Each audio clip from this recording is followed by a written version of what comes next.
এটা তো প্রফেশনাল লাগে অনেক করতে লাগে, এবার তো আমিও চিনি।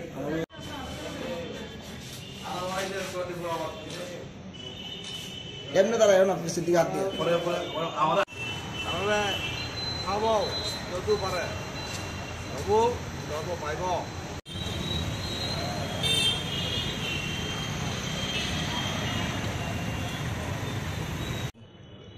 গত 5/9/2023 তারিখ কোর্ট চত্বরে মুহুরী অমিত আচার্যের উপর আক্রমণ হয়েছিল। কিছু লোক সংঘবদ্ধভাবে আক্রমণ করেছিল।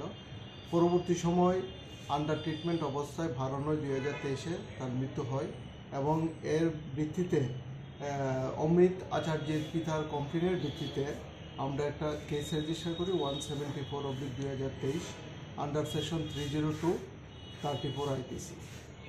এই কেসে এখন পর্যন্ত টোটাল 7 জনকে অ্যারেস্ট করা হয়েছে। আগে 6 জনকে অ্যারেস্ট করা হয়েছে, এর মধ্যে 4 জন অ্যাডভোকেট এবং 2 জন মুহুরী।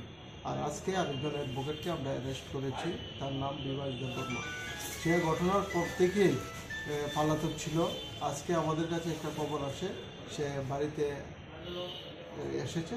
এই খবরের ভিত্তিতে আয়ু কেসের তদন্তকারী অফিসার SI রঞ্জিত দাস সঙ্গে স্টাফ নিয়ে তার বাড়িতে রেড করে এবং তাকে আজকে আমরা অ্যারেস্ট করি এবং আগামীকালকে তাকে পুলিশ রিমান্ড চেয়ে আমরা আদালতে প্রেরণ করব। এই কেসে কি আর কেউ আছে? এই কেসে আরও ওয়ান্টেড আছে আসামি, তাদেরকে আমরা ধরার চেষ্টা করবো অতি সত্য। কতজন নামে এফআইআর ছিল? এফআইআর তো ছিল 2 জনের নামে এফআইআর ছিল। পরবর্তী সময় আমরা সিসিটিভি 4 জনের নামে এফআইআর ছিল। পরবর্তী সময় আমরা সিসিটিভি অ্যানালাইসিস করে বাকি নামগুলো আমরা এস্টাবলিশ করতে পেরেছি এবং আরও কিছু ইনভলভমেন্ট আছে, তাদেরকে আমরা ধরার চেষ্টা